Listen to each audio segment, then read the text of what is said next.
देखिएगा मेरे विद्यार्थियों, आज हम लोग टॉपिक लेंगे जिस टॉपिक का नाम है derivation of density of unit cell. तो आज हम लोग यूनिट सेल का डेरिवेशन लेंगे और इस डेरिवेशन में क्या निकालेंगे? डेंसिटी निकालेंगे, या कहें कि आज हम डेंसिटी ऑफ यूनिट सेल का डेरिवेशंस लेंगे। ये जो टॉपिक है ये सॉलिड स्टेट का है, क्लास 12 का। तो चलते हैं, शुरू करते हैं मेरे विद्यार्थियों टॉपिक को। देखिए यहाँ पर आया है यूनिट सेल। तो हल्का सा मैं आपको आइडिया देता हूँ कि यूनिट सेल क्या है और कैसे हम इसकी डेंसिटी निकालेंगे। देखिए यूनिट सेल क्या है। जो यूनिट सेल है, यूनिट सेल जो है वो क्या है? स्मॉलेस्ट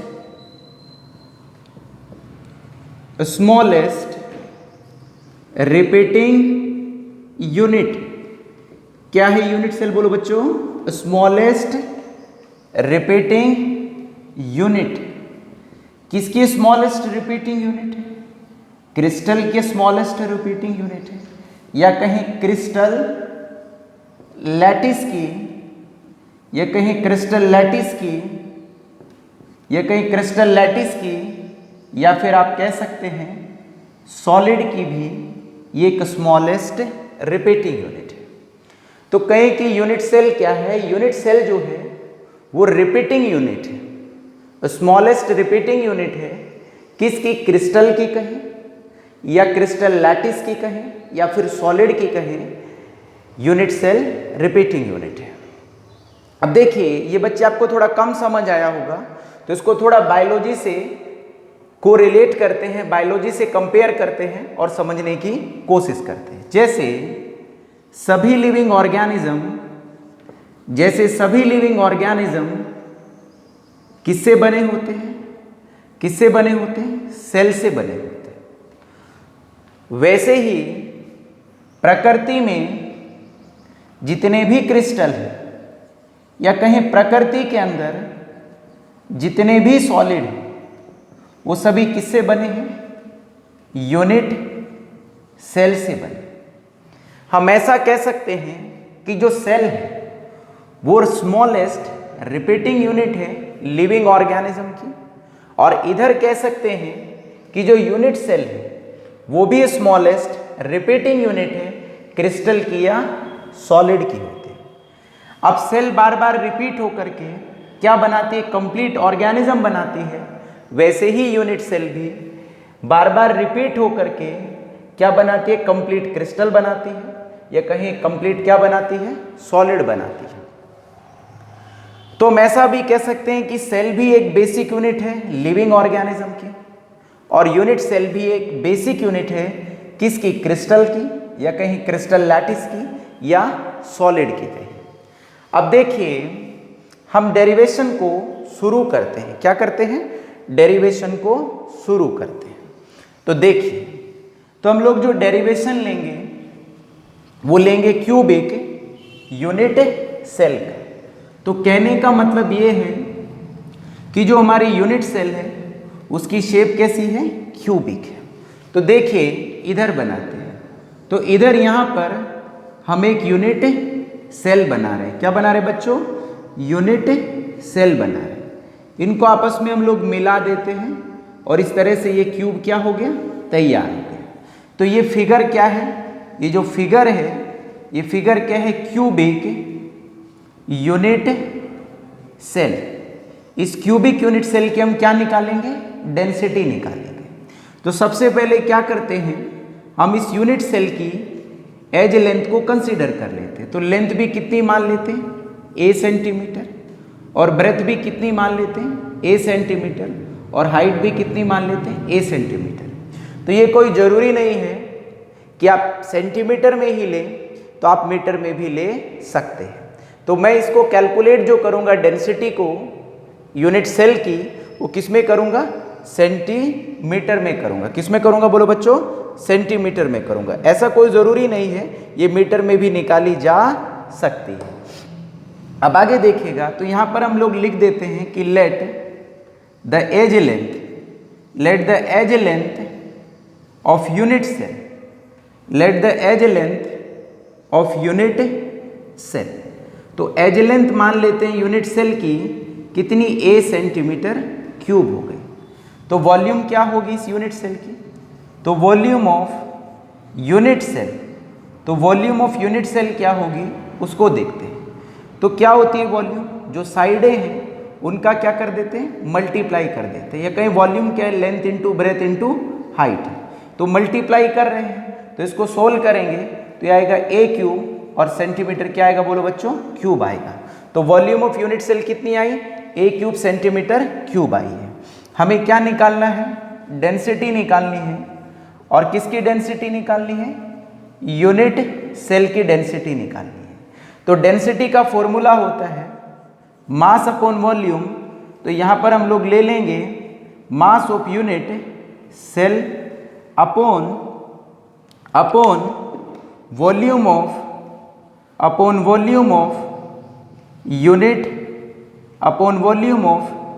यूनिट सेल ले लेंगे। इसको हम लोग इक्वेशन नंबर 1 मान लेते हैं। तो डेंसिटी ऑफ यूनिट सेल निकालने का फॉर्मूला है mass of unit cell upon volume of unit cell है। तो वॉल्यूम ऑफ यूनिट सेल तो पता है हम लोगों को a क्यूब सेंटीमीटर क्यूब है, बट हमें मास ऑफ यूनिट सेल नहीं पता है। तो हम क्या निकालेंगे बच्चों, मास ऑफ यूनिट सेल निकालेंगे। और यदि हमें मास ऑफ यूनिट सेल पता चल जाए तो हमारा काम हो जाएगा, यह हमारा काम बन जाएगा। तो देखिए कैसे निकालते हैं, मास ऑफ यूनिट सेल निकालते हैं। तो हम लोग क्या निकाल रहे हैं, मास ऑफ यूनिट सेल निकाल रहे हैं। तो मास ऑफ यूनिट सेल कैसे निकालोगे बच्चों, आप पहले क्या देखोगे, जैसे हमारे पास ये टोकरी है और इस टोकरी में हम लोगों ने 2 आम रख दिए और मैंने क्या कहा कि इन आम का क्या बताओ, मास बताओ। ये दोनों आम का साइज भी सेम है और दोनों आम का मास भी क्या है, सेम।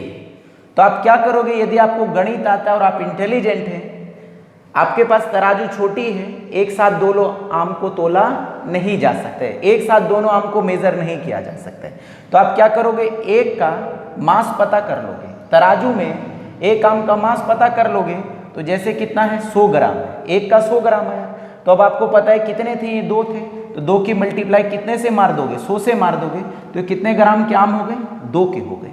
तो मास निकालने का जो तरीका है हमने यहाँ पर इस्तेमाल करा। हमने यहाँ टोटल नंबर ऑफ आम को काउंट कर लिया और फिर एक आम का वजन पता कर लिया और उसकी सीधी क्या कर दी, मल्टीप्लाई कर दी। ऐसे ही यहाँ पर हम लोग मास निकालेंगे यूनिट सेल का। तो उसे निकालेंगे तो कैसे निकालेंगे, तो पहले पता कर लेंगे टोटल नंबर ऑफ, क्या पता कर लेंगे, total number of atom in unit cell पता कर लेंगे, जिसको रिप्रेजेंट कर लेते हैं हम लोग Z से। तो सबसे पहले क्या करेंगे, हम लोग टोटल नंबर ऑफ एटम पता कर लेंगे यूनिट सेल में कितने एटम हैं। तो पहले तो ये पता कर लेंगे कि उस यूनिट सेल में कितने एटम हैं, 1 एटम है या 2 एटम है या फिर क्या है, 4 एटम है। फिर उसकी हम लोग मल्टीप्लाई कर देंगे, उसकी मल्टीप्लाई कर देंगे, किससे कर देंगे, 1 एटम के मास से। तो मास ऑफ 1 एटम से किससे कर देंगे, मास ऑफ 1 एटम से मल्टीप्लाई कर देंगे और इसको रिप्रेजेंट कर रहे हैं हम लोग स्मॉल m से। तो यदि आपको मास निकालना है यूनिट सेल का तो कैसे निकालेंगे, total number of atom in unit cell. तो पहले आप पता कर लेंगे कि उस यूनिट सेल में कितने एटम है, कि उस यूनिट सेल में वो 1 एटम है या उसमें 2 एटम है या उस यूनिट सेल में 4 एटम है। जैसे ही आपको नंबर ऑफ एटम पता चल जाएगा उस यूनिट सेल में, तो फिर आप 1 एटम का क्या पता कर लोगे, मास पता कर लोगे। और जैसे ही आप उसका मास पता करोगे तो उससे क्या कर दोगे, मल्टीप्लाई कर दोगे। अब नंबर ऑफ एटम तो पता चल जाते हैं हम लोगों को। जैसे SCC यूनिट सेल है, उसमें नंबर ऑफ एटम 1 है। BCC यूनिट सेल है, उसमें नंबर ऑफ एटम कितने हैं, 2 हैं। और FCC जो यूनिट सेल है उसमें नंबर ऑफ एटम कितने हैं, 4 होते हैं। तो अब हम यहाँ पर निकाल रहे हैं मास ऑफ 1 एटम निकाल रहे हैं। तो बच्चों 11th में आप लोगों ने निकाला होगा, मास ऑफ 1 एटम निकाला होगा। तो मास ऑफ 1 एटम निकाला होगा, तो मास ऑफ 1 एटम निकाला होगा, 1 एटम का मास निकाला होगा। तो 1 एटम का मास कैसे निकालेंगे, निकालने का तरीका क्या है, तो क्या करेंगे, मोलर मास ले लेंगे। जिस एटम का मास निकालना है उसका मोलर मास ले लेंगे और उसको डिवाइड कर देंगे किससे, एवोगैड्रो नंबर से डिवाइड कर देंगे। किससे डिवाइड कर देंगे, एवोगैड्रो नंबर से डिवाइड कर देंगे। और एवोगैड्रो नंबर को हम लोग बच्चों रिप्रेजेंट कर रहे हैं Na से, और मोलर मास को हम लोग रिप्रेजेंट कर रहे हैं कैपिटल M से रिप्रेजेंट कर रहे हैं। तो एक एटम का मास निकालने के लिए कैसे निकालते हैं कैसे एटम का मास, तो पहले हम उस एटम का मोलर मास ले लेंगे कि उसके मोलर मास कितना है उसका, फिर अपॉन क्या कर देंगे, एवोगैड्रो नंबर से डिवाइड कर देंगे। जैसे ही करेंगे तो हमें एक एटम का क्या पता चल जाएगा, मास पता चल जाएगा। अब हम ये दोनों वैल्यू निकाल चुके हैं, या कहीं हम मास ऑफ यूनिट सेल पता कर चुके हैं। इस सारी वैल्यूज को हम लोग पहली इक्वेशन में या डेंसिटी ऑफ यूनिट सेल में हम पुट कर देते हैं। तो डेंसिटी को हम लोग रिप्रेजेंट करते हैं रो से रिप्रेजेंट करते हैं, ये रो का साइन है, RH रो का साइन है। अब मास ऑफ यूनिट सेल कैसे निकाला था, तो Z क्या होता है, number of atom in unit cell into क्या, मास ऑफ वन एटम। और वन एटम का मास निकालने के लिए किससे करा, M अपॉन क्या हो गया बोलो बच्चों, Na हो गया। अब नीचे क्या आना है, वॉल्यूम ऑफ यूनिट सेल। तो वॉल्यूम आपने कितनी ली थी, A³ होगी थी। अब यहाँ पर जो मास ले रहे हैं, मोलर मास ले रहे हैं हम लोग ग्राम में ले रहे हैं। ये सेंटीमीटर में आई थी तो ये नीचे से ऊपर जाएगी तो माइनस में आ जाएगी, तो ये सेंटीमीटर क्यूब इनवर्स हो गया है। तो ये पूरा डेरिवेशन है, ये एक फॉर्मूला है किसका, डेंसिटी का, और किसकी डेंसिटी का, यूनिट सेल की डेंसिटी का। अब यहाँ पे मैं लिख देता हूँ बच्चों, ये क्या क्या लिखा है, ये RH होता है रो हम लोग रिप्रेजेंट करते हैं डेंसिटी को, या डेंसिटी को हम लोग रो से रिप्रेजेंट करते हैं। तो रो क्या है यहाँ पर, डेंसिटी है, किसकी डेंसिटी है, यूनिट सेल की। तो डेंसिटी ऑफ यूनिट सेल, तो रो यहाँ पर डेंसिटी ऑफ यूनिट सेल है। जेड क्या है यहाँ पर बोलो बच्चों, number of atom, number of क्या है, एटम है, किसके अंदर, यूनिट सेल के अंदर होते हैं।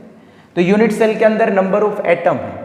Na क्या है बच्चों यहाँ पर बोलो, एवोगैड्रो, यहाँ पर Na जो है वो एवोगैड्रो नंबर है, और M यहाँ पर जो है वो मोलर मास है। जैसे कार्बन का मोलर मास कितना होता है, 12 ग्राम होता है, नाइट्रोजन का कितना होता है, 14 ग्राम है।